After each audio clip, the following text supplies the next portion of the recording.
काही माणसं आदर्शाचं गणित मांडत बसत नाहीत, त्यांच्या रस्त्यावर चालत राहतात.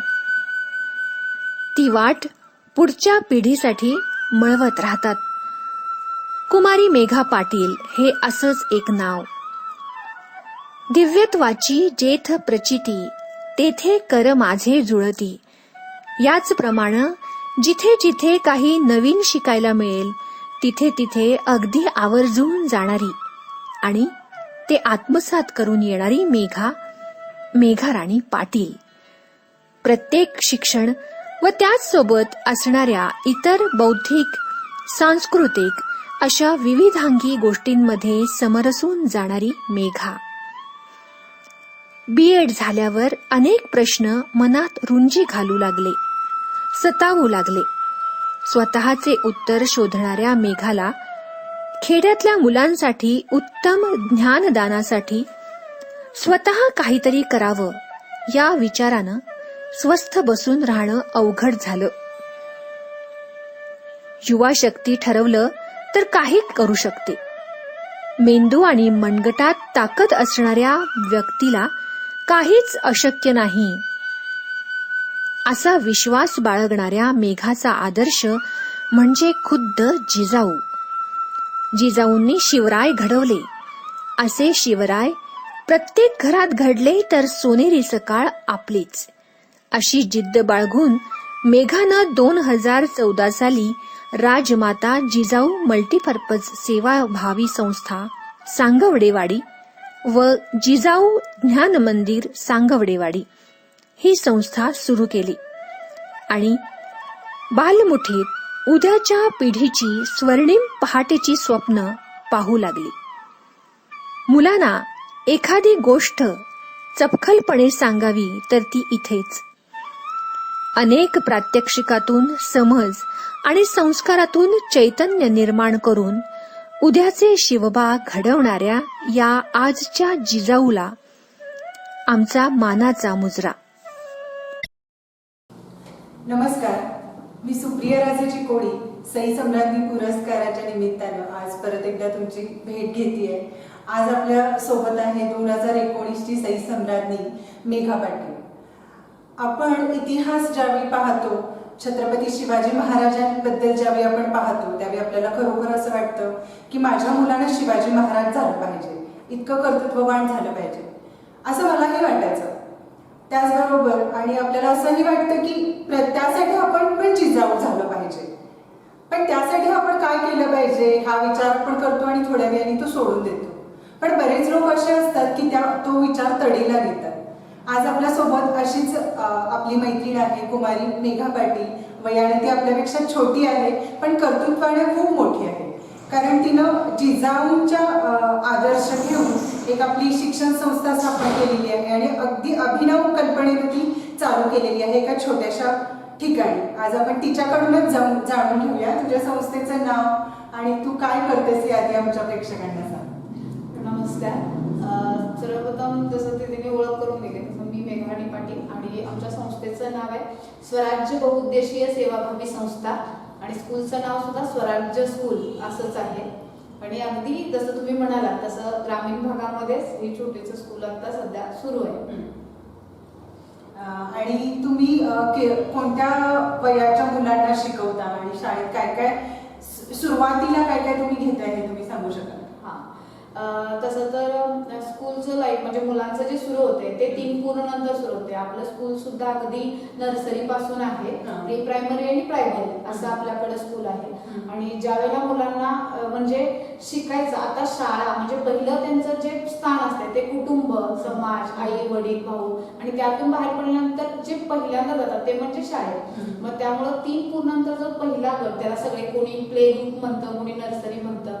तर आपल्याकडे नर्सरी पासूनची मुलं आहेत म्हणजे 3 वर्ष पूर्ण झाले की ती मुलं आपल्याकडे आपण घेतो असं. तर मला आता सुरुवातीला तुला वैयक्तिक आयुष्याबद्दल विचारायचं आहे की तुझं शिक्षण काय झालंय, कुठे झालंय?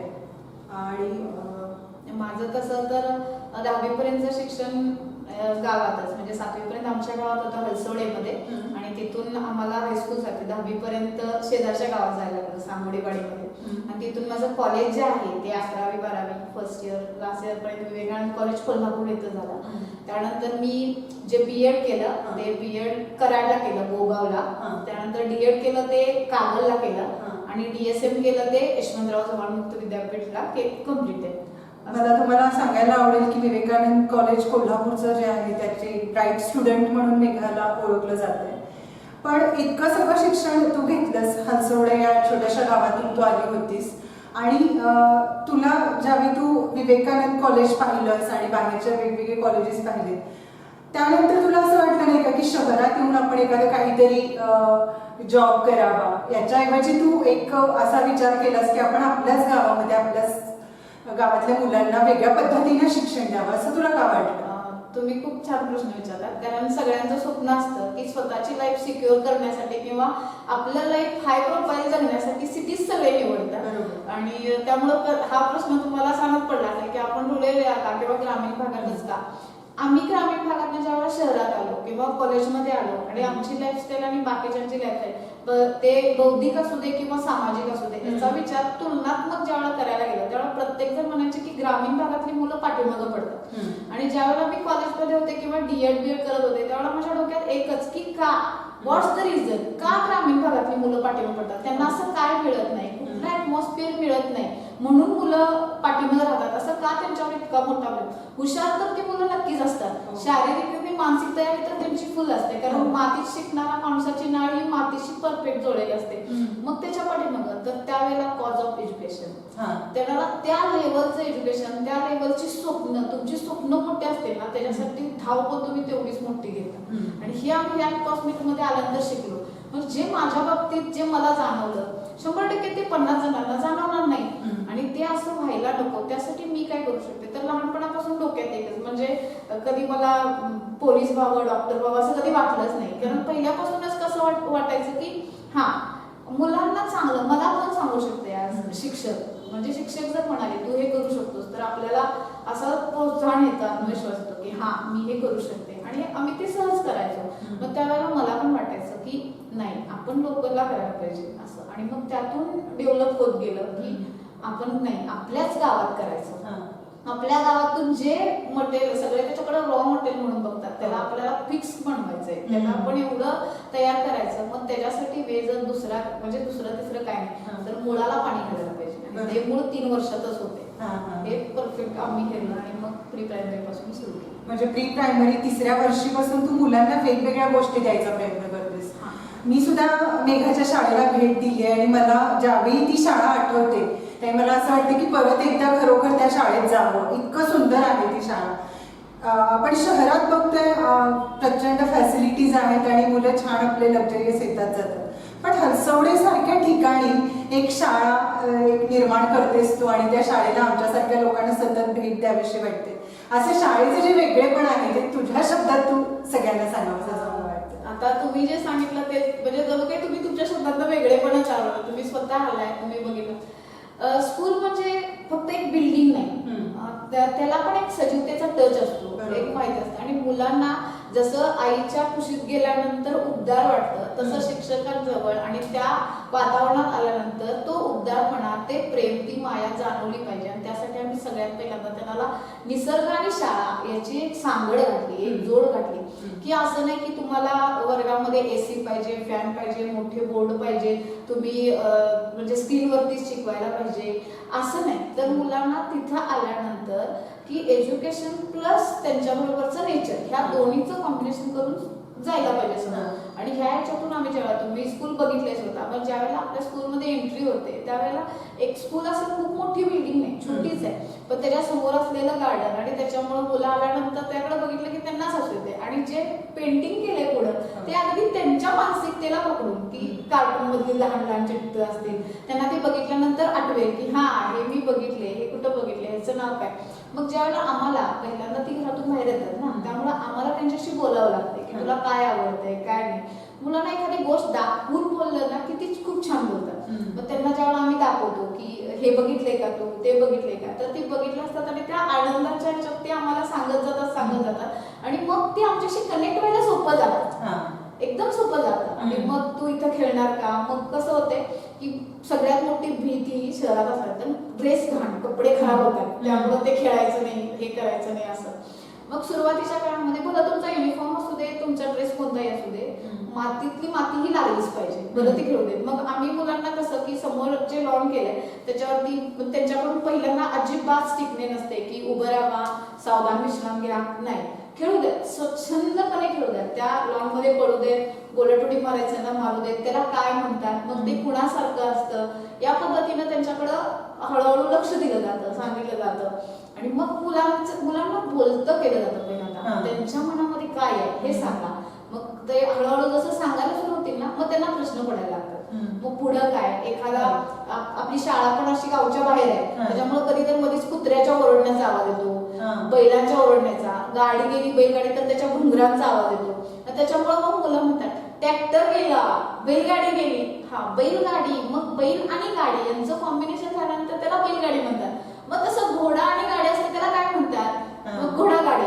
मग त्यातून त्यांना पुढे सांगायचं की ती गाडी का, त्याला असं का म्हणायचं, मग इंग्लिशमध्ये त्याला हॉर्स, असं मग त्यांच्यातून ते डेव्हलप होत होत की त्यांना मग पुढच्या नेक्स्ट वर्गात गेल्यानंतर मग पुढचं पहिल्यांदा त्यांना बोलतं केलं जातं तिथं आमच्या सगळ्यांच्या बरोबर. टीचर्स त्यांच्याशी कनेक्ट होतात, आम्ही बोलतो आणि मग बाकीचे खेळ आणि टीचर हे मात्र पहिल्या वर्गात आमचं एकत्रच असतं. मी वर्ग जरी तुमचा माझा नर्सरीचा बघितला तर आम्ही नर्सरीच्या वर्गांना खाली असा ब्लॅकबोर्ड सारखं करून घेतले म्हणून, कारण तुम्ही घरात ऑब्झर्व केला असेल मुलांना भिंतीवर लिहायची खूप सवय असते. मग आम्ही त्यांना चॉक देतो आणि त्यांच्या उंचीच्या मानाने तुम्ही लिहा, त्यांना आवडतं, फ्री सोडले आम्हाला. मुलंच काय, आपण मोठी माणसं सुद्धा बंधनात राहायला नाही आवडत, त्या मुलांना तर शाळेचं नावच स्वराज त्यामुळं मुलांना तर अजिबात आवडत नाही. त्यामुळे त्यांना ना ती पट्टी ना ती वही नाही, तुम्हाला भिंतीवरती लिहायचंय ना लिहा. ती लिहिल्यानंतर त्यांचं रायटिंग ज्या वेळेला म्हणजे त्यांचं वळण यायला चालू होतं, त्यानंतर पाटी. आपण स्कूलमध्ये पाटी ही वापरतोच, पाटी ही पाहिजे, बरं तुम्ही कितीही मोठे व्हा, पण पाटीशिवाय एज्युकेशन कम्प्लीट नाही असं आम्हाला पहिल्यापासून वाटतं. आणि त्यानंतर मग तुमचं नोटबुक आणि बुक मधलं एज्युकेशन काय असेल ते देत देत मग त्यांना पुढे घेऊन जायचं. अच्छा, ही तर झाली म्हणजे मुलांची सुरुवात तुम्ही तयारी कशी करता.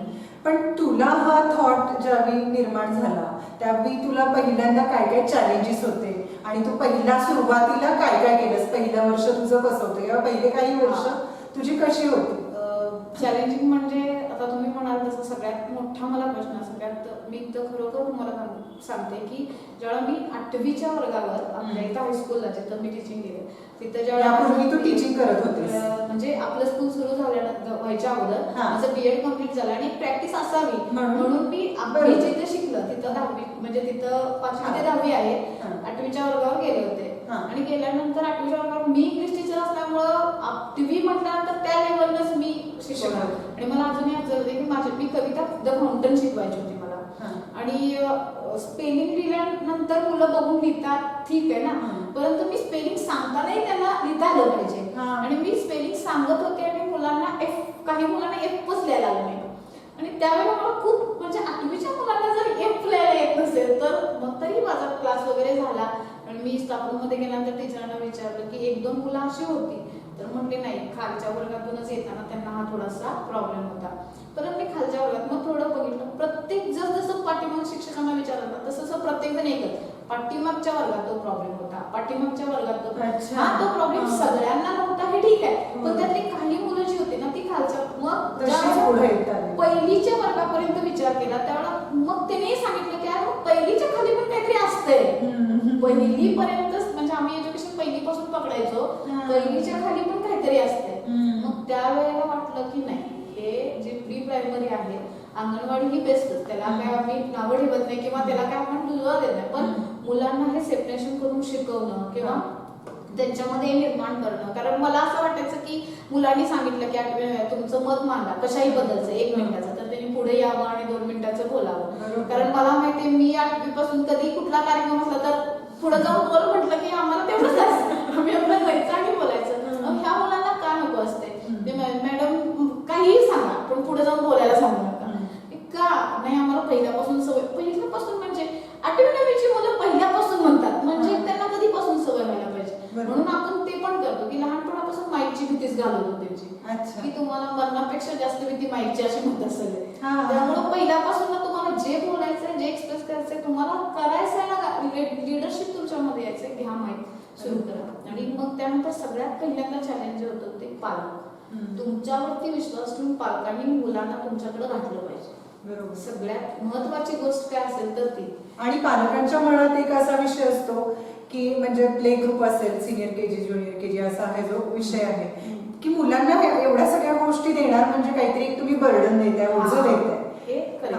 तर मग त्यावेळी तू कसं ते सगळ्या गोष्टी अभ्यास आणि ह्या सगळ्या बाकीच्या गोष्टी या कशा मॅनेज केल्या? सगळ्यात महत्वाचं ना जगाचा नियम आहे, तुम्ही रिझल्ट द्या, जग त्याला मान्य करा. बरोबर. आणि आपल्यावरती सुरुवातीला पालकांनी खूप छान विश्वास ठेवला. खरं तर पालकांचं तेवढं तेच म्हणावं लागेल. आम्ही ज्या वेळेला सांगितलं की आम्ही काय देऊ शकतो मुलांना आणि कशी मुलं तयार होऊ शकतात. आणि पहिल्या 3 ते 4 महिन्या म्हणजे पहिल्या जेव्हा स्कूल सुरू होतं त्यानंतर तुमचं 15 ऑगस्ट सगळ्यात पहिल्यांदा आपण देतोय समोर की देशाबद्दलचं प्रेम. कारण आपल्या शाळेचं ब्रीदवाक्यच आहे की शिक्षणातून राष्ट्र निर्मिती. त्यामुळे मुलांना सुद्धा सांगताना आपण देशाबद्दलच्या असं रोजच्या एक नवीन गोष्टी. आणि 15 ऑगस्टला मुलं ज्यावेळेला माईक मध्ये बोलायला लागली स्वतःची नाव, अगदी 3 वर्षापासूनच ते 7 वर्षापर्यंतचं बाळ, की तुमचं नाव आणि देशाबद्दलची माहिती, देश कधी स्वतंत्र झाला याच्यापर्यंतची तारीख, त्यावेळेस काय होते हे गोष्टीरूपी सुद्धा सांगता येते आणि त्यांना सांगता येते. त्यावेळेला की 3 महिन्यात जर एवढा चेंजेस होऊ शकतो मुलांच्या मध्ये तर नक्कीच मुलांच्या मध्ये पुढे जाऊन खरंच खूप चेंजेस होऊ शकतात. आता ह्याला म्हणायला गेलं तर दीदी तुम्हाला सांगायला हरकत नाही, भलं माझं एज्युकेशन तेवढं आहे मला असं वाटलं पण शेवटी घर म्हटलं तर तुम्हालाही माहिती आहे की कुठल्याही आईवडिलांना एक वाटते की माझ्या मुलीचं माझ्या मुलाचं भविष्य सिक्युअर पाहिजे, तिला एक चांगली नोकरी पाहिजे, ती थोडीफार का मला विचार पाहिजे आणि ती तिच्या लाईफ मध्ये हॅपी पाहिजे. मग सुरुवातीला मुलं येतील का, मग ग्रामीण भाग म्हटलं फी देतील का, ती कव्हर होईल का, याचे तर प्रश्न आहे. पण आय एम सो लकी की मला अशी फॅमिली मिळाली की यातला कुठलाही प्रश्न त्यांनी मला विचारला कोणताच नाही. ठीक आहे तुला हे वाटतंय तुझं हे बरोबर आहे तर चल सुरू कर. त्यानंतर माझं सराउंडिंग, कारण तुम्ही ज्यांच्या बरोबर राहता जसे संगत करता नक्कीच तुम्ही तसे बनता. त्यामुळं माझ्या बरोबरचे आता माझे जे टीचर्स आहेत ते पण अगदी आपली शाळा माझी स्वतःची म्हणून ते याच्यामध्ये डेडिकेट करतात. आणि माझ्याबरोबर असलेलं माझं सर्कल की सपोज सिस्टीमच म्हणा की त्यांनी प्रत्येक वेळा मला थांबू दिलं नाही कुठे किंवा ज्या वेळेला, कारण शेवटी व्यक्ती तेवढ्या प्रवृत्ती असतात. पालक काय सगळेच तुमच्याकडे पॉझिटिव्हली पोहोचत नाहीत, काही निगेटिव्हली. तुम्ही जसं मगाशी म्हणतात एवढ्या लहान वयात मुलांना जर तुम्ही एवढी पुस्तकं देता, एवढं सगळं शिकवतो म्हणता. आता एक उदाहरण सांगते आठवलं तर घटस्थापनेच्या वेळेला सगळे काय करतात, घट बसवतात. आपण मुलांना सुट्टी नाही देत, आपण म्हणजे आपण नवीन उपक्रम राबवतो मुलांना, आपणही शाळेत घट बसवतो फक्त वेगळ्या पद्धतीनं. मुलांना सगळ्या घेतो जसं घरात असतात त्यांना ऑब्झर्व दोन्हीकडे करायला सांगतो, घरातले गट आणि आपण शाळेत बसवलेले गट. माती घेतो, सगळे त्यांना सीड्स दाखवतो हे कुठले कुठले आहेत, त्या मातीमध्ये घालतो आणि म्हटलं रोज हे तुम्ही ऑब्झर्व करायचं, एक ठेवलेली असते जागा. मग खूप छान ऑब्झर्व झालं की मुलांनी सांगितलं रोज त्याला पाणी, मग त्याला स्प्राउट आले छानपैकी, कोंब आले. ती मुलं खुश झाली बघून की हा टीचर हे असं झालं असं. मग ज्या वेळेला 9 दिवस कम्प्लीट झाले त्यांना रोज घरातलेही बघायला सांगतो नाही इथं. आणि ज्या वेळेला मुलांना आम्ही सांगितलं सांगा आता काय फरक झाला, त्यावेळेला खरोखर आम्ही एवढं जास्त हे झालो की 3-4 वर्षाच्या मुलांनी सांगितलं टीचर तुम्ही आम्हाला सांगा हे बघा आपल्या इथं कसं ग्रीन ग्रीन दिसतंय, घरातलं येलो येलो का दिसत. म्हणजे हे आम्हाला ऍक्सेप्टेबल होतं की मुलांनी ऑब्झर्व करायला हवं, त्यांना समजायला हवं. की त्यानंतरचा भाग होता तो आम्ही त्यांना सांगणं की सूर्यप्रकाश का पाहिजे, घरात तो मिळाला नाही. पण त्यांनी ते ऑब्झर्व केलं, सांगितलं. त्यावेळेला काही पालक पण म्हणाले मॅडम नाही काय लक्षात येणार आहे मुलांना, काय आतापासून कळणार आहे. पण कळालं त्यांना, त्यातून रिझल्ट मिळाला आणि हे मुलांना समजते. म्हणून मग ते ज्या वेळेला मी सुरुवातीला विचार केला हा बरोबर आहे, फक्त नांगरणी आणि पेरणी व्यवस्थित व्हायला पाहिजे मुलांच्या मध्ये, त्यांच्यामध्ये ती कस आहे, ती क्षमता आहे आणि ते होते. रिझल्ट मुलं तेवढी देतातच, तुम्ही त्या पद्धतीने करायला पाहिजे. आता जसं तू घटस्थापना सांगितलीस तसं आणि कोणते कोणते उपक्रम?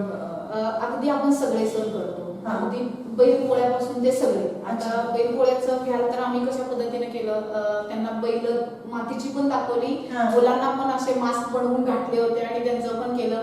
मग मुलांनी त्याची त्यांनी सांगायची बैल काय काय करतात, अच्छा. त्याला हे कसं, त्याचा यूज कुठं होतो. मग मुलांना प्रश्न छान पडतात. मात्र आमच्यामध्ये मुलांना प्रश्न कसे पडले होते की टीचर बैल खूप मोठे असतात की नाही, आपण किती लहान असतोय, मग आपण धरल्यानंतर ते मारत नाही आपल्याला.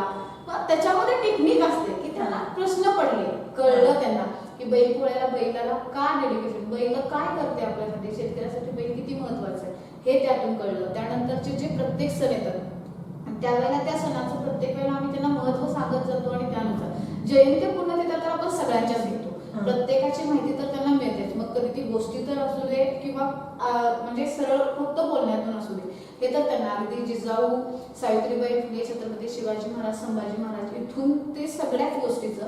पण सगळ्यात जास्त आपण त्यांना कुणासाठी तयार करत असेल तर आई वडिलांच्यासाठी. कारण आमचं प्रेरणास्थान आहे जिजाऊ आहे, तर त्या नसत्या तर महाराज असते, शिवाजी महाराज आणि शहाजी महाराज होते, म्हणून तर हे सगळं. आणि म्हणून आम्ही मुलांना प्रत्येक वेळेला हेच सांगत असतो की आम्ही सकाळी ज्या वेळेला मुलांना येतात त्यावेळेला बरं तुम्ही रोज नमस्कार नका करू, आई आणि वडील हे तुमच्या आयुष्यातलं सगळ्यात उच्च स्थान आहे आणि त्यांचा रिस्पेक्ट हा तुम्ही बाय हुक केलेली पाहिजे. आणि ते आतापासून त्याच्यामध्ये रुजवण्यासाठी प्रत्येक वेळेला आणि कम्युनिकेशन ठेवलंय आम्ही मुलांना सांगायचं आणि मुलांनी पालकांना सांगायचं. का? कारण आत्ताचं जे आपलं सध्याचं बघतोय कम्युनिकेशन गॅपमुळे खूप प्रॉब्लेम होतात. मग ते मुलींचा असू दे किंवा मुलांचा असू दे, आम्ही तुम्हाला सांगतोय तुम्ही पालकांना जाऊन सांगा, तुम्ही बोलतं का, मुलांनी बोललं पाहिजे. अगदी बरोबर. म्हणजे अगदी छोट्या छोट्या गोष्टी ज्या आहेत त्या अप्लाय केल्यानंतर आपल्याला खरोखर एक मोठी गोष्ट आपल्याला दिसते. तर आणखीन एक गोष्ट मला विचारावीशी वाटते की ज्यावेळी आपण शाळेत जातो त्यावेळी सगळ्यात पहिल्यांदा वेगवेगळी झाडं बघायला मिळतात, सोबतच गडांची नावं आपल्याला बघायला मिळते. त्यामागचं काय थॉट आहे? आता तुम्हाला एक सगळ्यात महत्वाचं माहिती असेल, बघा आपण स्कूलमध्ये होतो तेव्हा पण डिव्हिजन असतं, डिव्हिजन ए, डिव्हिजन बी. तर डिव्हिजन ए मध्ये असले की मुलं हुशार आणि डिव्हिजन बी मध्ये थोडस हे मानसिकता केले. ऍक्च्युली ते का केले, विद्यार्थी संख्या खूप असते म्हणून केलेलं असते, बाकी त्याच्या पाठीमाग काहीही रिझन शिक्षकांकडून काहीच कारण नसतं, पण पालक उगाच इन्सिक्युअर होतात की आपलं मूल का सी डिव्हिजन मध्ये आहे. ते सगळ्यात महत्वाचं. आणि त्याच्याही पलीकडं जर नाव आपलं स्वराज्य आहे आणि मुलांना म्हणण्यापेक्षा किंवा आपल्याला सुद्धा म्हणा, जर आपल्याला आत्मविश्वास हवा असेल तर इतिहास वाचावा, जर प्रेरणा हवी असेल तरीही इतिहास वाचावा. त्यातून जे मिळते ना ते कशातून नाही. मग मुलांना आम्ही देतानाच असा प्रकारचं म्हणजे बाळकडूच दिलेलं आहे की तुम्ही येतानाच ना तोरणापासूनच यायचं. पहिला किल्ला जो घेतला म्हणून आपण नर्सरीला नाव तोरणा दिलं. मुलांना ते माहित असू दे की शिवाजी महाराजांनी पहिलं जे हे बांधलं ना स्वराज्याचं तोरण, तोरणेपासून बांधलंय. तू कुठल्या वर्गात जातो? मी तोरणेमध्येच आहे, मी तोरणामध्ये गेले. मग जेव्हा तुम्हाला म्हणजे पहिले जे स्टँडर्ड आहे ते तोरण आहे, शिवाजी महाराजांनी स्वराज्याचं तोरण बांधलं, पहिला किल्ला.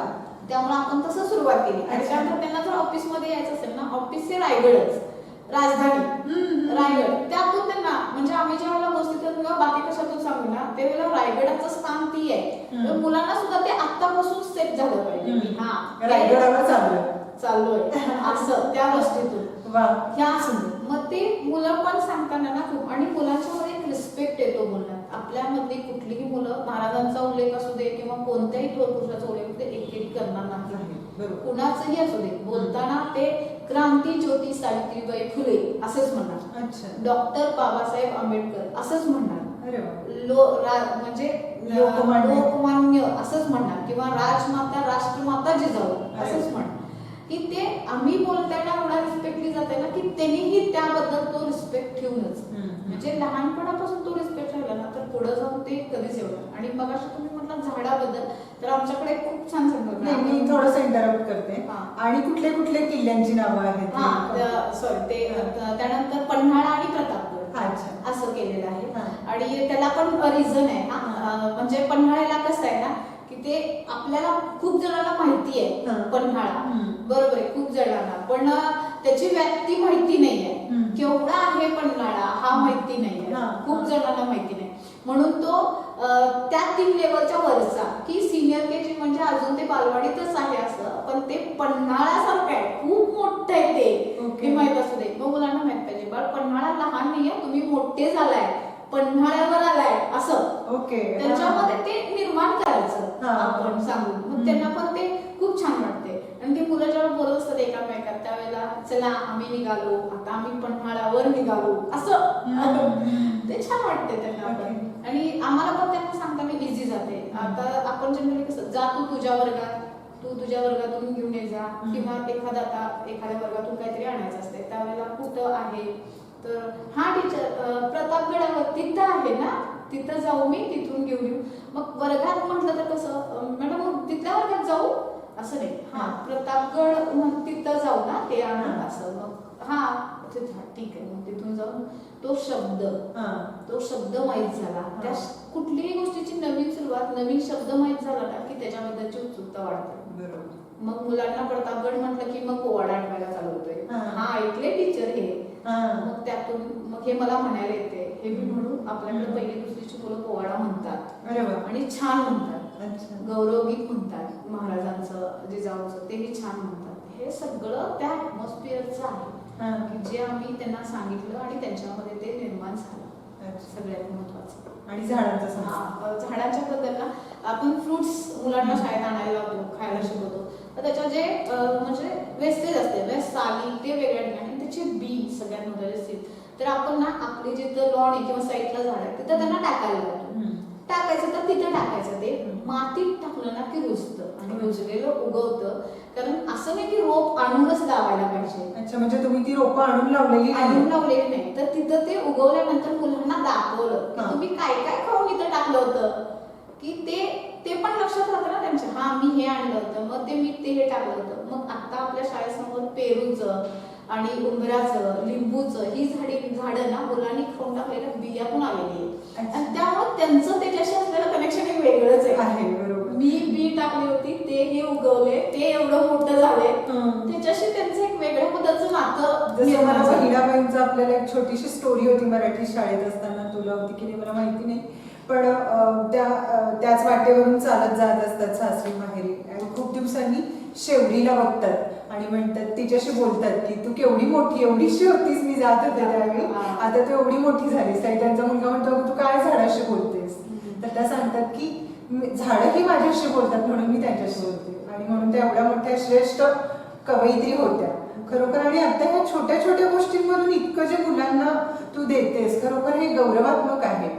आणखीन मला एक तुला हे विचारायचं आहे की तुम्ही वेगवेगळे जे खेळ खेळता तर ते कुठल्या प्रकारचे असतात? कारण आता एक शहराचा आणखीन एक ड्रॉबॅक असा आहे की ग्राउंड्स कमी आहेत, पण तिथं मग तुम्ही कुठले खेळ मुलांना देता, आणि फक्त मग बाहेरचेच खेळ देता की आणखीन वेगळे काही बौद्धिक खेळ पण तुम्ही मुलांना शिकवता? काय आहे खेळाच्या बाबतीत म्हटलं तर स्पोर्ट्सचं फक्त कॉम्पिटिशन पुरतं नाही, ते रेग्युलर त्यांच्यामध्ये पाहिजे. आणि आता जनरली आपण रनिंग, खो खो, कबड्डी, क्रिकेट हे तर असतात, डॉटबॉल, हे तर लॉंग जम्प हे वगैरे आपल्यात असतात. पण आपल्याकडे खेळ खेळायच्या एक वेगळ्या थोड्या हे आहेत की आम्ही ज्या ज्यावेळेला त्यांना ग्राउंडला नेतो त्यावेळेला हाताची गडी बांधून नेत नाही, की ग्राउंड आहे आणि ग्राउंडला मुलांनी खेळलं पाहिजे, इतकंच डोक्यात असतं. आणि जे डिसिप्लिन पाहिजे फक्त ते खेळाचे डिसिप्लिन त्यांना शिकवले जातात. बाकीच्या वेळेला तुम्ही ठीक आहे खेळा.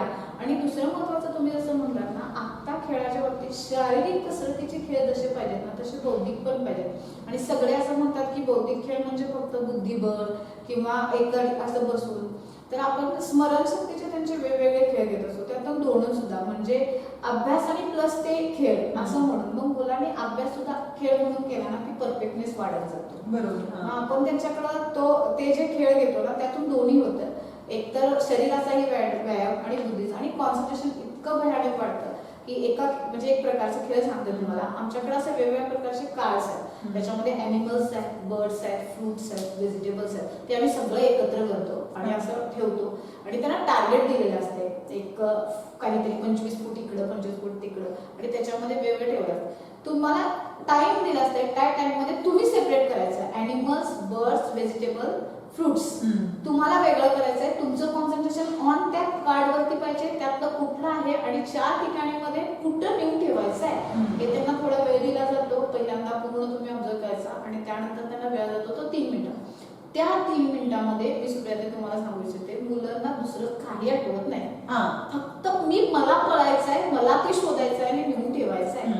आम्ही यातून 2 साधले. एक तर रनिंग 100% झालं. मुलांना फक्त पळायला जेव्हा तुम्ही सांगता ना ते फक्तच पळतात, त्यावेळेला काय नसतं. पण इथं ती दोन्ही करतात की इथं त्यावेळेला त्यांच्या डोक्यात असतं की हा हे मला कुठं नेऊन ठेवायचंय. आणि त्याच्यात तिसरी गोष्ट सगळ्यात महत्वाची, आपण सांगितलं जास्त घेतो. कारण माणूस खरंच इंडिव्हिज्युअल होणार आहे. माणूस स्वतःच बघायला हवं. पण माणूस हा समाजशील प्राणी, त्याला समाजाबरोबर लोकांच्या बरोबर राहायचं असतं. आणि त्यामुळे आम्ही मुलांच्या सुद्धा ना एक कनेक्टिव्हिटी घडवून आणण्याचा प्रयत्न करावा की जी फ्रेंडशिप जी पाहिजे मुलांच्या मध्ये, एक सांघिक भाव पाहिजे, संघ पाहिजे. आपण जे देतोय ना मुलांना ते संघातून, एकट्याला करायच्या गोष्टी आहेतच की, पण तू संघात न कर, मिळून करा, एकत्र येऊन करा. एकत्र येऊन केलं ना की सक्सेस इज युअर्स. मग हे त्यांना पटते. मग ती त्यांच्या तू थांब, त्याला पळायला जायचं ते, त्याला पळायला दे, तू शोधून दे. त्यांच्यातल्या त्या जे कलागुण आहेत ना ते आपसूक बाहेर यायला चालू होतात आणि ते स्वतः सांगतात की हा हे करू दे. म्हणजे किती हेरलेलं असते त्यांनी की आपल्यामध्ये जास्त पळायला कोणाला येते, आपल्यामध्ये हे कुणी शोधलेलं असते, आपल्यामधलं बरोबर ऍनिमल्स कुणाला शोधताय, तू दे, मी येऊन ठेवतो. हे जे त्यांच्यामधलं चालू असते ना हे लहानपणापासून सुरू असते. म्हणून असे वेगवेगळे नवीन खेळ, म्हणजे आम्ही हॉलमध्ये असताना सगळ्या वस्तू मांडतो आणि त्यांना वेळ देतो. आत जाऊन येतात मुलं, सगळं बघून वगैरे येतात आणि बाहेर आतात त्यांना खेळावायचं, ते लक्षात ठेवायचं नाही. हे न प्रेशर येते. मुलं परीक्षेच्या क्षणापर्यंत अभ्यास करतात याच्यामुळं, तिथून बाहेर आले ना की त्यांना बाकीच्या गोष्टी विसरायच्या. थोड्या वेळानंतर परत विचारायचं आता आत बघून काय आला होता, हे प्रॉपर झालं. हे त्यांना समजा हा खेळ, हे ट्रेस नाही त्यांना, या खेळातूनच त्यांना शिकवायचं की इथला वरचा जे स्ट्रेस आहे तो कमी व्हायला. आणि ऍज अ टीचर म्हणून मला खूप म्हणजे इतके सुंदर अनुभव आहेत. मी आता तेच विचारणार होते तुला की आता तू म्हणजे तुझे पॅरेंट्स बद्दल तू बोललीस, परत मुलांचे पॅरेंट्स, त्यांची मानसिकता याच्याबद्दल आपण बोललो. पण म्हणजे तुला लाभलेले म्हणजे तुझे सहकारीच म्हणू शकतो आपण त्यांना, कारण तू एकटी काहीच ठरवलं तरी आपण नाही करू शकत. आपल्याला आपल्या सोबत लोक लागतात, त्याच पद्धतीचा विचार करणारे लोक लागतात. तर तो अनुभव तुझा कसा आहे? तर सगळ्यात महत्वाचं तुमचं हे बरोबरच आहे. सगळ्यात महत्वाचं तुम्हाला लागतं तो स्टाफ. आणि माझ्या स्टाफचं म्हणजे मी कौतुक करत एवढं कमी आहे, कारण मी ते समोर बघितलं. ते अक्षरशः इतकं डेडिकेशन, म्हणजे फक्त मॅडम तुम्ही सांगायचं आणि नाही, आणि सगळे फॅमिली सांभाळून, विशेष म्हणजे सगळ्या लेडीज जे आहेत ते सगळे फॅमिली सांभाळून, त्यांची छोटी मुलं आहेत त्यांना सांभाळून. पण कधीही फर्स्ट पार्टी जरी फॅमिली असेल तरी कुठलाही शाळेचा वेळ सोडून कार्यक्रम असू दे किंवा शाळेतील टीचिंगचा असू दे, बाकीचे कुठले टीचिंग बद्दल पण मी थोडं बंधनं सांगेनच तुम्हाला. पण कुठल्याही गोष्टीत असू दे, शिक्षकांनी कधीही नाही आम्ही हे करणार नाही किंवा आम्हाला असं होत नाही. आणि त्यांच्या चेहऱ्यावर कंटाळा तर तुम्हाला कधीच बोर झाले किंवा कंटाळा आलाय, कारण लहान मुलांना घरात 2च असतील तर बघा किती हे होते, किती सांभाळायचं किंवा असं. आमच्याकडे तर सगळेच लहान असतात, पण त्यांना कधीही असं वाटत नाही. त्यामुळे हे जे सहकार्य आहेत ना ते खरोखर खूप छान सापडले. आणि तुम्ही जसं मला विचारायचं तसं माझं स्वतःचं सर्कल जे आहे ते मला टॉपचं जातात, तुम्ही त्यातल्याच आहे. त्यामुळं कसं की सकारात्मक ऊर्जेनं भरलेलं जर तुमचं सर्कल असेल ना तर तुम्ही आयुष्यात कोणतीही गोष्ट मिळवू शकता. आणि हा माझा सेल्फ एक्सपिरियन्स आहे. आणि मुलांच्या बाबतीतला अनुभव जर सांगायचा तर मुलं एक वेळ आई वडिलांची फोटो बोलतील, शिक्षकांची नाही. ते तुम्हाला येऊन खरंच सांगणार, खरंच की अक्षरशः. पण त्यावेळेला फक्त ऍज अ टीचर म्हणून आमची जबाबदारी एवढीच असते की भलं ते तुमच्यासाठी महत्वाचं असो किंवा नसो, तुम्ही ते लक्ष देऊन ऐकलं पाहिजे. त्यानंतर ते कदाचित त्या गोष्टीतून तुम्ही मुलांचे प्रॉब्लेम सुद्धा सॉल्व्ह करता. कितीतरी प्रॉब्लेम्स असे आहेत की पालकांना कळले नव्हते, आम्हाला कळले की मुलांना दिसत नाही. हा पालकांना माहितच नव्हतं की मुलांना चष्मा लागलाय, बोर्डवरचं दिसत नाही. पण ते आम्हाला माहित होतं की सगळे लिहितात, ह्या बेंचवर बसल्यानंतर ही मुलगी लिहिते, पण तेच 3 नंबरच्या बेंचवर बसल्यानंतर लिहित नाही. मग त्याच्यावर परत अभ्यास झाला आमच्या, आम्ही सगळ्या टीचरांनी त्याच्यावर डिस्कशन केलं आणि मग त्यांच्या पालकांना बोलवून सांगितलं की हिला हा प्रॉब्लेम. म्हणजे थँक्यू मॅडम, तुमच्यामुळे कळलं नाही तर अजून नंबर वाढला असता. आणि मग असं तू वेगळ्या त्या जे टीचर्स आहेत त्यांना असं वेगळं काही ट्रेनिंग देतेस का, कसं आहे? म्हणजे ट्रेनिंग असं वेगळं नाही, वेगळं असं काही नाही, फक्त रेग्युलरच्या ह्याच्यातून फक्त आमचं रोजच आता भलं ते माझ्या बरोबर काम करत इतक्या वर्ष असल्या तरीही रेग्युलरचा म्हणजे तास घ्यायच्या अगोदरचा किंवा कार्यक्रमाला डिस्कशन हे कंपल्सरी ते सांगतातच की टीचर मला हे करायचं आहे तर माझ्यामध्ये मी हे तुम्ही बघा काही असू दे एकदा तुम्हाला दाखवणार टीचर हे करेक्ट आहे ना, हे असंच करू ना, पण हे मला असं वाटतंय मग हे असं चेंजेस करूया. ही जी आमच्या चर्चा होते ना हेच बेसिक आमच्यातलं मस्ट आहे की हे सगळ्यात महत्वाचं. म्हणजे चर्चा किंवा संवाद किंवा कम्युनिकेशन हे प्रत्येक एका ठिकाणी तुझ्यात असल्यामुळं हळूहळू मला वाटते की जो ग्रोथ आहे तो वाढला हा संवादामुळं. आज आपण खरोखर समाजामध्ये सोसायटीमध्ये बघतोय की हा संवाद नाहीये म्हणून वाद क्रिएट होत आहेत, आंतरिक पण असेल किंवा आपले फॅमिली आणि समाज हे जे आहे ते संवाद नसल्यामुळे किंवा कम्युनिकेशन गॅप असल्यामुळे आहे. पण खरोखर छोट्या मुलांशी संवाद आहे, पॅरेंट्सशी संवाद आहे, तुमचा आपापसात संवाद आहे, त्यामुळं तुमचा जो ग्रोथ रेट आहे तो जास्त आहे असं मला एक ऑब्झर्व केल्यानंतर वाटायला लागलेलं आहे. नाही आहेच. आणि मुलांच्या मध्ये म्हणण्यापेक्षा कसं आहे ना, आता पालकांनी सुद्धा आम्हाला असं म्हणतात की मॅडम हा घरात बोलत नाही, घरात आन्सर देत नाही, शाळेत आल्यानंतर जादू होते का, तुमच्या समोर आल्यानंतर मुलं कशी बोलतात, तुम्हालाच कसे आन्सर देतात, तुम्ही विचारलेलेच क्वेश्चन असतात आम्ही घरात तरी ते आम्हाला सांगत नाही. ते आमचं आणि त्यांच्याचं एक बॉन्डिंग झालेलं असतं एक वेगळ्या पद्धतीचं. कारण सगळे म्हणतात परंतु हेच आहे टीचर्स ॲज अ टीचर असतं, आई ही आई असते, आई ही कधी त्या याच्यात आई बरोबरचं त्यांचं नातं वेगळं असतं, टीचरांच्या बरोबरचं वेगळं असतं. त्यामुळे ते आम्हाला त्याचं सांगू शकतात किंवा ते बोलू शकतात, त्यांना ते माहिती असतं ती लहान असू देत किंवा मोठी असू देत. भले त्यांना येत नसेल तर आता आपण त्यांना लहानपणापासून हेच सवय लावली की तुम्हाला जर समजलं नाही तर सरळ सांगा टीचर हे समजलं नाही, रिपीट अगेन, आम्ही पुन्हा सांगू. पण समजलं सगळे म्हणतात म्हणून एकट्यानं बसायचं नाही.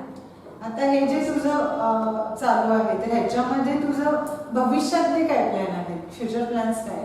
आताचं म्हणलात तर फ्युचर प्लॅन्स म्हणण्यापेक्षा कसं आहे आता मस्ती जे आपलं एम होतं त्याच वेवरती अजून आपण आहोत की मला प्रायमरी आणि प्री प्रायमरी मुलांची जी आहे ना तो बेस परफेक्ट करायचा, हे मला सगळ्यात. आणि मग आता एकदा ज्यावेळी की मुलं बाहेर पडतात नर्सरी पासून ते प्रायमरी पण कम्प्लीट फोर्थ पर्यंत आहे, मग त्यानंतर मुलांना पुढं शिक्षण जे आहे ते कुठं जातात मग ते इंग्लिश? सगळ्यात महत्वाचं कसं आहे की तुम्ही ज्या तुमचं तिथं कट झाला पण समोरचं हेच आहे मुलांच्या मध्ये सध्या पालकांच्या मध्ये एक मोठं द्वंद्व आहे, इंग्लिश मिडियम का मराठी का सेमी.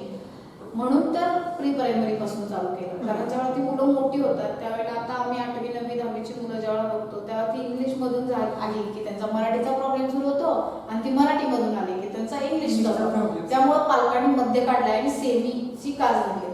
ऍक्च्युली मला ऍज अ टीचर म्हणून असं वाटतं की प्रत्येक सब्जेक्ट हा सेपरेट असतो. मराठी हा मराठीच असतो आणि इंग्लिश हे मराठीमधून नसतं शिकवायचं आणि मराठी हे इंग्लिश मधून नाही. त्यामुळे त्याची भाषेची एक वेगळी ही आहे, त्यामुळे त्याला एक ऑप्शन आहे, म्हणजे ऑप्शन असं नाही की त्याला ती लँग्वेज आली पाहिजे, ती समजली पाहिजे. मग भलं आम्ही मुलांची आता तयारी करून घेताना इंग्लिश हे इंग्लिश म्हणूनच आणि मराठी हे मराठी म्हणूनच करून घेतो की जेणेकरून ज्या वेळेला ते आमच्या इथे त्यांच्या प्रायमरीचा पक्का होईल ना त्यावेळेला पालकांना वाटलं की यार मी आता ह्याला कॉन्व्हेंटमध्ये घालू शकतो. तुम्ही नक्की घालू शकता. तर वाटलं नाही मी माझा मुलगा एवढा शार्प आहे की तो मराठीमधनं सुद्धा करू शकतो, तुम्ही मराठीमध्ये पण घालू शकता. पण गॅरंटी आमची की मुलं स्वप्न कमी म्हणजे छोटी बघणारच नाही. तुम्ही सहज जरी त्यांना विचारलं की तुम्ही काय होणार आहे तर तुम्हाला असं मी सायंटिस्ट होणार किंवा मी MPSC देणार, मी सैन्यात भरती होणार अशाच गोष्टी ते तुम्हाला सांगणार. अशा छोट्या गोष्टी कोण म्हणणारच नाही किंवा सांगणारच नाही. एवढ्या अशा त्याला डेडिकेशन किंवा त्या पद्धतीचं थॉट सुरू होते. बरं ते बाकी कुठल्याही असू दे, आता मॅथ्स असू दे, किती जण तर असं म्हणतात. मग आपण ना म्हणजे मुलांना असं वाटतंय प्रत्येकाला, पालकांना पण असं वाटतंय की गावामध्ये सगळ्यात जास्त दुकानला मुलं जातात दुकानला. मग त्यावेळेला आम्हाला पालकांना सांगितलं की मॅडम हे सगळं ठीक आहे पण जेव्हा मुलं दुकानात जातात ना त्यावेळेला किती रुपये दिले किती हे व्यवहार ज्ञान येत नाही. तर त्याच्यासाठी आपण कसं आपण मुलांचे ग्रुप बनवतोय आणि प्रत्येक वेळेला दुकानात घेऊन जातो. दुकानदारांना अगोदर सांगितलं असतं तुम्ही छोट्या छोट्या ह्या गोष्टी जाणून ठेवा, त्यांच्याकडे पैसे दिलेले असतात, मुलांनी स्वतः जायचं ते द्यायचे आणि मला हे द्या एवढ्या रुपयाचं. किती रुपये नेला होता, तू वस्तू किती आणलास आणि तुझ्याकडे किती रुपये शिल्लक आहे. इसे जे महत्वाचं आहे तेच घेऊन यायचं. 2 रुपये शिल्लक राहिले म्हणून चॉकलेट घेऊन आलो किंवा असं नाही.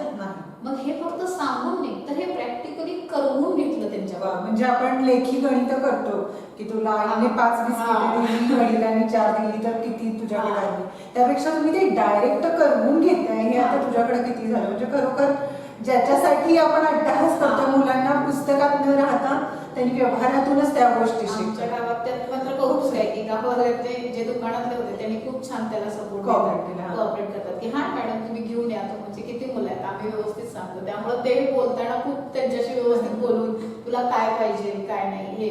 मग त्यांना असं पण मध्ये सांगितलं हा मग चॉकलेट देऊ, म्हणजे ते शेवटी लालसा निर्माण करायला पाहिजे ना, नाही नको नाही हे रिटर्नच द्या असं आहे ते. मग त्यामुळे कसं मुलांना सवय लागते त्या गोष्टीच्या की महत्वासाठीच पैसे खर्च करा किंवा कुठल्या गोष्टीसाठी करा असं. बऱ्याच लोकांना असं वाटतं, मला तर खूपच वाटतं ज्यावेळी मी विचार करते माझ्या मुलीला सांगत असते शिवाजी महाराजांबद्दल, तर त्यावेळी बऱ्याचदा आपल्याला असं वाटतं की काय जिजाऊंनी विचार केला असेल इतकं मोठं स्वराज्य घडवायचं. म्हणजे पूर्ण महापरिवर्तन त्यांनी केलं आपल्या महाराष्ट्राचं. प्रचंड आता तर आपण बघायलाच लागलो जागतिक स्थितीवर आपली काय असती अवस्था जर महाराज नसते तर महाराजांना सुद्धा काय म्हणतात त्याला फोकस किंवा एक व्हिजन देणाऱ्या ज्या होत्या त्या जिजामाता होत्या. आणि त्यांनी जो काही विचार केला होता, जो काही थॉट काय काय लेवलला विचार केला असेल मला बऱ्याचदा प्रश्न पडतो. आणि मला खरोखर हे जाणवते की आपण तिथपर्यंत म्हणजे मी माझ्यासारखा पामर माणूस तिथपर्यंत जाऊ शकत नाही असं मला वाटतं. पण आजच्या महाराजांना, आज एखाद्या जर आपल्या शिवाजी महाराजांसारख्या व्यक्तींना घडवायचं असेल या सोसायटीमध्ये तर त्यांना काय दिलं पाहिजे हा विचार खरोखर मेघा करतीये आणि खरोखर अभिनंदन आहे. आणि तुम्हालाही मी खरोखर प्रेक्षकांना सांगते की तुम्ही आवर्जून ही शाळा एकदा बघायला जा, त्या मुलांना भेटायला जा नक्कीच. आणि आता पुढे आपला खरोखर सई सम्राज्ञी पुरस्कार 2021 होणार आहे. प्रेरणा देण्याचा आणि प्रेरणा घेण्याचा उत्सवाचं मी म्हणते. खरोखर तुझ्यापासून जर 10-1 मुलींनी अशी प्रेरणा घेतली आणि खेड्याखेड्यात अशी जर शाळा निर्माण झाली तर किती सुंदर आपला समाज निर्माण होईल, आपली सोसायटी निर्माण होईल असं मला वाटते. आणि खरोखर ही प्रेरणा सगळ्यांनी तिच्याकडून घ्यावी अशीच आहे असं मला वाटतं. तर इथं आल्याबद्दल खरोखर मेघा तुझं धन्यवाद आहे. आणि परत परत तू येत राहा, आमच्या मुलांना आणि मुलींना प्रेरणा देत राहा असं मी सांगेन. धन्यवाद. सई सम्राज्ञी पुरस्कार 2019 हा पुरस्कार तुला देण्यात आला होता. तर ह्या पुरस्काराबद्दल तुला काय वाटतं आणि हा पुरस्कार मिळाल्यानंतर तुला काय वाटलं असं मला विचारायचं होतं. खरं तर मस्त तुम्ही विचारलं नसलं तरी हे मला खूप सांगावंसं वाटतंय कारण त्या गोष्टीमुळं तो जो मुवमेंट होतो अगदी मला काल झाल्यासारखा अजूनही प्रेरणा देतोय. अगदी माझ्या आयुष्यात काल झालाय आणि मला अजूनही त्याच्यातून प्रेरणा मिळते. त्यासाठी सगळ्यात महत्वाचं कारण जे असेल ना तर स्त्रियांना तुम्ही निर्माण करून दिलेलं असते. कारण कौतुक ही प्रोत्साहनाची सगळ्यात मोठी स्टेप असते आणि तुम्ही जे कौतुक करता ते देऊन ते खूप मोठं आहे. आणि तो जो सोहळा होता तो खरंच अजूनही मला अंगावरती शहारे येतात. खूप छान एवढ्या सगळ्या दिग्गज लोकांच्या मध्ये आणि प्रत्येक डिपार्टमेंट प्रत्येक विभागातून एक तुम्ही बोलवलं होतं. म्हणजे अनुभवाचे जणू खाणच प्रत्येकाकडून, म्हणजे कोणी समाजातून, कोणी आरोग्यातून, कोणी शास्त्रज्ञ, तर कोणी वर्धित, तर मग माझ्यासारखं एखादं शिक्षण. मग त्यामुळं कसं ना तिथं जणू काही सगळ्या नद्या समुद्राला येऊन भेटल्यासारखा असा अनुभवांचा अथांग सागर तयार झाला असेल असं. आणि त्याचा सगळ्यात छान अनुभव सांगायचा म्हटलं तर त्यावेळची जी गोष्ट तुम्ही जे दिलं किंवा तिथं कौतुक केलं हे तर खूप महत्वाचं.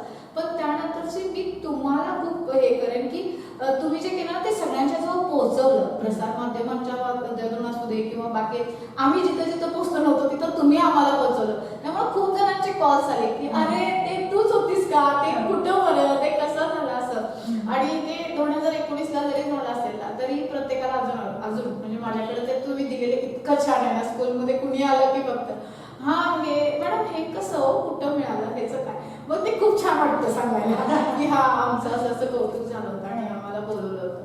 खूप छान. आणि त्याच्यामध्ये म्हणजे तुमची प्रेरणा खरंच खूप छान आहे की तुम्ही महिलांना आज बोलवता आणि त्यांच्यातून तुम्ही हेरता. कसं आहे सगळ्यात महत्वाचं करत तर सगळेजणच असतात पण त्याची पारख असणं, सगळा हिरा असतो जो पण त्याचा पारखी महत्वाचा असतो आणि तुम्ही ते आहे आणि ते तुम्ही प्रत्येक क्षेत्रातून असे व्यक्त करता आणि मग समाजापुढे रोल मॉडेल म्हणून उभं. तर थँक्स टू यू पूर्ण सोशल, म्हणजे मी तर म्हणते सोसायटी करून, पूर्ण समाजाकडून, की समाजाला तुम्ही असे आयडियल समोर देता. थँक्यू.